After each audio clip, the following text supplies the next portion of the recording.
હાહાકાર. ભગવાન જગાડનાર તે પ્રગટ મોક્ષધામ. કલ્પાતીતા અવતાર પુણ્યોદયી કારગામ. ભગવાન હોય ત્યાં નિક્લેશ સમાધિ રહી. મોક્ષદાન હોય ત્યાં પદ્માસન પલાઠી થઈ. ધ્રગજીહા ઝૂકી ગયા નાભિની રાવળી થઈ. કેવળ પ્રગટ સુધી અંકિતી અવળી વળી. ધ્રગજીહા ઝૂકી ગયા નાભિની રાવળી થઈ. કેવળ પ્રગટ સુધી દશાજ અવળી.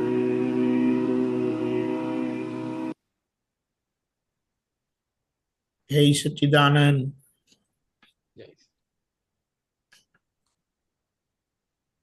જય સચ્ચિદાનંદ. જય સચ્ચિદાનંદ. પેલું બંધ કરજો, ઓડિયો બંધ કરજો. જય સચ્ચિદાનંદ. સંભળાય છે? સચ્ચિદાનંદ. હા, બોલો. ઓકે, જુઓ, આ કવિરાજનું જે પદ છે તે આપણે સમજી શકીએ છીએ કે કવિરાજની અંદર શું વીતતું હતું, દાદા ભગવાન માટે એમને શું હતું કે દાદા ભગવાન મળ્યા પછી બીજું કશું જ ગમતું નહોતું, મજા નથી આવતી, અને આખો દિવસ કીર્તન ભક્તિ વિધિ. બીજું ત્યારની વાત કરીએ, ઘરે હોય ત્યારે કીર્તન ભક્તિને વિધિ, નહીં તો પછી દાદાના સત્સંગમાં દાદાની પાસે જઈને બેસી જવું. એમનું કામ પતાવીને એ પહોંચી જતા હતા અને દાદા એમના માટે રાહ જોતા હતા કે કવિરાજ આવશે હવે, કારણ કે એમની બસ આવે ત્યાંથી અને પછી એ પહોંચે. અહીંયા આપણે સમજી લઈએ કે દાદા ભગવાન કેવી રીતે પ્રગટ થયા તેની વાત આવે કે આજે આખા જગતનું જબરજસ્ત પુણ્યોદય પાક્યો છે, જાગ્યો છે કે આવો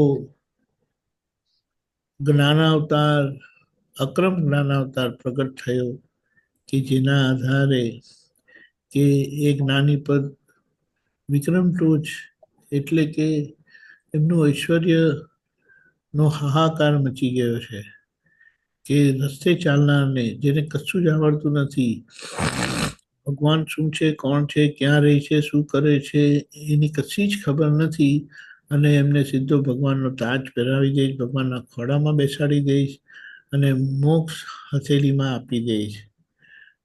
અહીંયા આગળ કવિરાજે કીધું ભગવાન જગાડનાર તે પ્રગટ મોક્ષધામ, એટલે હાજર મોક્ષધામ, તમને મોક્ષમાં જ બેસાડી દે. આ અવતારની કલ્પના કરી શકાય એમ નથી, એટલે કીધું કલ્પાતીત આ અવતાર જે પુણ્યોદય છે ખરેખર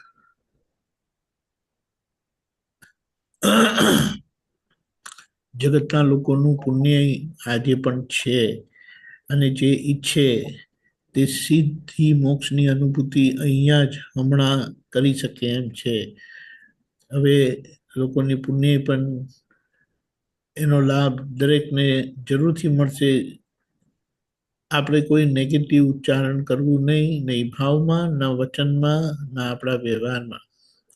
અને જે છેલ્લા ભૂમિકા બતાડી કે જ્યાં ભગવાન હોય ત્યાં ક્લેશ રહિતનું મન અને સંપૂર્ણ સમાધાન પામેલું મન હોય. કોઈ પણ પરિસ્થિતિનો જવાબ એની પાસે હોય એટલે કોઈ પણ એમને બિલકુલ દોષિત લાગે નહીં. આપણે કહીએ અને આ જવાબ આપણને મળી જાય. મોક્ષદાન હોય તે પદ્માસન પલાઠી થઈ એટલે જે વિતરાગ મુદ્રા છે એ બતાડે છે કે બધી જ ક્રિયાઓથી મુક્ત થઈ ગયેલા હોય અને કેવળ જુએ છે અને સમજતા જાય છે, પોતાની ભૂલ ઓગાળતા જાય છે. ભગવાન પદ જે પ્રાપ્ત થયું છે તે અનુભવમાં આવતું જાય છે. બધાની જોડે પ્રેમ સ્વરૂપ થતા જાય અને અંદર વિતરાગ થતા જાય. આ બે વસ્તુ એટલી એક્સ્ટ્રીમ છે. એક્સ્ટ્રીમ એટલે ગુજરાતી ખબર, એટલી જબરજસ્ત એક્સ્ટ્રીમ છે. એક આ દિશાની છે ને એક આ ખૂણાની છે, પણ બંને સાથે પ્રાપ્ત થાય છે. પછી કે છે કે જ્યાં મારું દ્રગ એટલે માથું ઝૂકી ગયું અને નાભી નિરાવરણી થઈ એટલે નાભીના અમુક રૂચક પ્રદેશો એમ કે જો નિરાવરણ થાય ને તો જ્ઞાનનો અનુભવ થાય.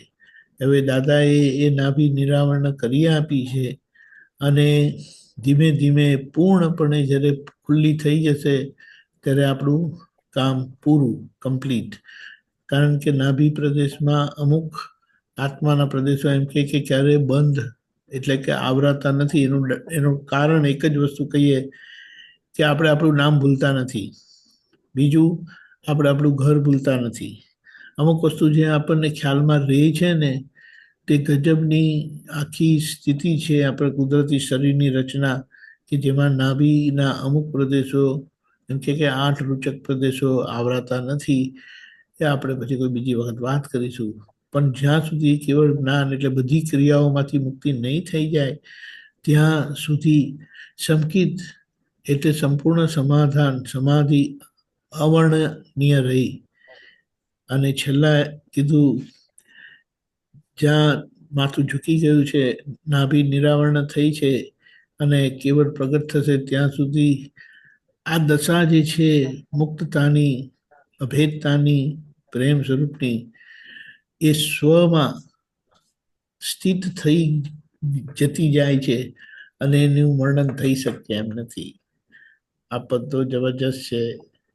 જેમ જેમ આપણે ગાતા જઈશું તો આખા પૂરા અઠવાડિયામાં આપણે આ રાખીશું.